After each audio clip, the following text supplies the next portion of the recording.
So mga sangkay, regarding pa rin po ito sa nangyayaring gulo dyan sa Middle East na pinangangambahan nga po mga sangkay na posibleng mangyari ang ikatlong digmaang pandaigdigan. So marami po mga eksperto mga sangkay pagdating po sa ganitong klaseng usapin talagang natatakot sa nangyayari ngayon. Ang problema kasi mga sangkay, itong Iran ayaw po paawat. No, mukhang gustong ituloy itong malaking digmaan. So talagang gusto po niya mga sangkay, gusto po ng bansang ito, especially yung kanilang supreme leader, na magtuloy-tuloy itong digmaan. At eto nga po mga sangkay, meron pong balita tungkol dyan, pag-usapan po natin. But anyway guys, bago tayo magsimula, paki-subscribe po muna yung ating YouTube channel. Tayo po ay 1.52 million subscribers na. Sa mga hindi pa po dyan nakakapag-subscribe, makikita nyo po yung subscribe button sa baba ng video na to. I-click nyo lamang po yung subscribe, i-click ang bell, at i-click nyo po yung all. Sa mga nanonood naman po sa Facebook, i-follow nyo po yung ating Facebook page. Shoutout po sa lahat ng mga solid sangkay na nanonood ngayon. Ngayon, ito na mga sangkay.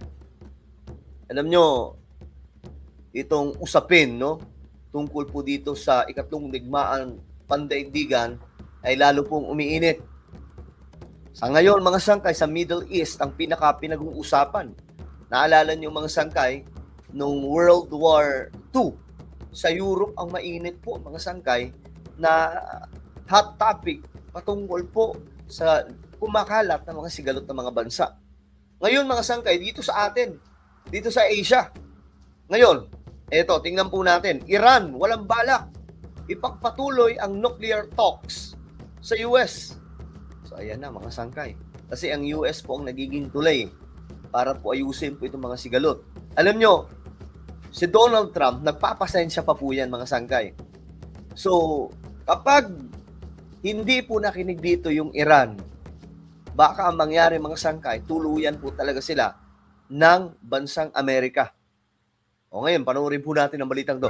Binaliwala ng Supreme Leader ng Iran ang ginawang airstrikes ng Estados Unidos sa kanilang nuclear facilities. مراکز هسته‌ای ما حمله کردند که البته این در قاره پیگیری. Yan po yung Supreme Leader ng Iran mga sangkay.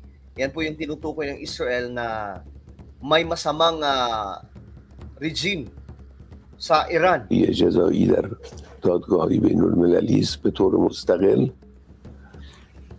اما نتوانستن کار مهمی انجام بدن. رئیس جمهور آمریکا در شرح اونچه که واقع شده بود بزرگ نمایی غیر متعارفی کرد. Okay.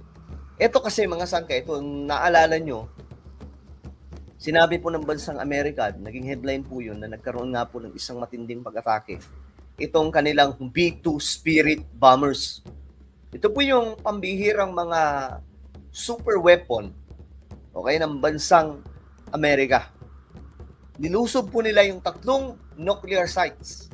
At ayon po sa report, nawasak mga sangkay itong mga nuclear sites ng Iran. Pero may mga pinapakita pong video ngayon ang Iran mga sangkay na hindi daw po totoo. In-exage lamang daw po ni Putin para po magmukhang talo kaagad ang Iran dito. معلوم شد که به این بزرگنمایی احتیاج داره. Ano? In-exaggerate daw po ni President Trump itong balita mga sangkay tungkol diyan. هر کسی میشنید اون حرفا رو میفهمید که در زیر ظاهر این حرفا یک حقیقت دیگری وجود داره. They couldn't do anything.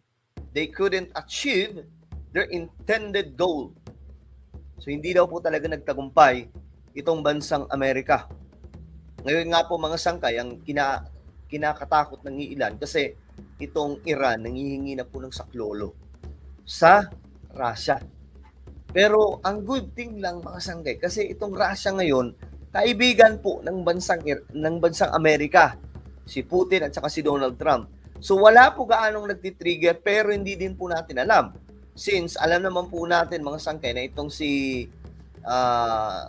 itong Supreme Leader ng Iran ay close sa Russia kay Putin. Kaya nga po kung utusan po nila mga sangkay sa Putin, ano ba?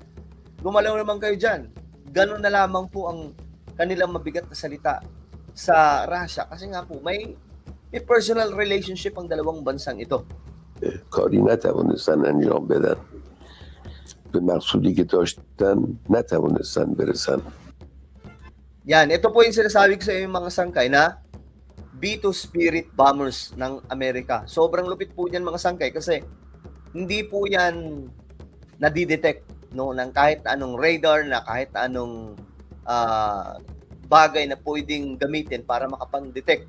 Para po siya mga sangkay, para po siyang sasakyan ng alien. No?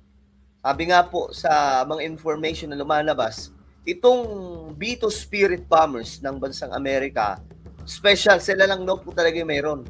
Kaya po niyang magpaikot-ikot sa isang lugar nang hindi po nakikita. Ganyan po katindihan mga sangkay. Then kaya po niyang hindi gumamit ng makina mga sangkay habang nasa ere, habang nasa taas. Parang magiging tahimik po talaga, wala pong katunog-tunog mga sangkay. Ganyan po kalupit itong pandigma ng bansang Amerika. Ito yung pumasok sa Iran na sinasabing naghulog nga po ng mga matitinding destroyer ng mga nuclear sites at tatlo daw pong mga nuclear sites ng Iran ang nawasak. Pero ayon sa Iran, hindi daw po totoo. Ayon kay Iran Supreme Leader Ayatollah Ali Khamenei, walang anumang napala ang Estados Unidos sa kanilang ginawa kung saan hindi maaantala ang kanilang nuclear program. Habang ang ginawang pagganti ng Iran sa airbase ng US sa Qatar ay nagtala ng matinding pinsala. جمهوری اسلامی سیلی سختی به گونه آمریکا نواخت. Yan o. Talagang matindi daw po itong sampal sa bansang Amerika. Sabi po nito mga sangkay. Naku, mag-iinit na naman yung ulo ni Donald Trump. به یکی از پایگاه‌های مهم آمریکا در منطقه پایگاه العدید حمله کرد و Pero hindi kasi nakita po natin, di ba? Sabi kasi dito nitong Supreme Leader ng Iran, mas matindi pa yung damage sa ginawa namin kaysa sa ginawa nila. Pero nakita natin mga sangkay, di ba, yung mga missile from Iran na i-intercept po mga sangkay. Kasi nga po diyan magalingan po yung mga kaalyado ng Amerika, meron po silang pang-intercept ng mga missile galing po sa mga kalaban. خساراتی وارد کرد همون کسانی که در اون قضیه The same people who had exaggerated the previous case tried to downplay this one. یه بزرگ نمایی کرده بودن در این قضیه سعی کردن کوچک نمایی کنن بگن هیچ اتفاقی نیفتاده در حالی که اتفاق بزرگی افتاده بود. اینی که جمهوری اسلامی دسترسی داشته باشه به مراکز مهم آمریکا در منطقه و علیه اونها هر وقت مقتضی دانست اقدام بکنه این حادثه کوچکی نیست، حادثه بزرگی است. در آینده هم این حادثه قابل تکرار است. Grabe oh. And this is an event that could very well be repeated in the future. Mga sangkay, alam nyo, nakapropesiya na po itong itong Iran, nakapropesiya na rin po talaga sa Biblia kung ano po yung kanilang role sa last of many last days na nakasulat sa Bible prophecy. So ang Iran mga sangkay isa po sa magli-lead, no? Papunta po sa final war na magaganap sa mundo. Ito po ay ang battle na pangungunahan po mga sangkay nitong tinatawag na Gog. Kaya itong Iran mga sangkay, ngayon pinag-uusapan po ng mga Bible scholars, mga Bible commentaries, mga sangkay, na papunta na ba tayo sa isang malaking propesiya patungkol po sa malaking digmaan na mangyayari dyan sa Middle East? Kasi ito, mga sangkay, nagpaparamdam na po talaga. Ngayon, sinasabi po nila na walang balak ipagpatuloy itong kung ano mang pag-uusapan nila sa Amerika. So, ang ibig sabihin lamang nito mga sangkay, mas lalo pong maninilikado ang Middle East.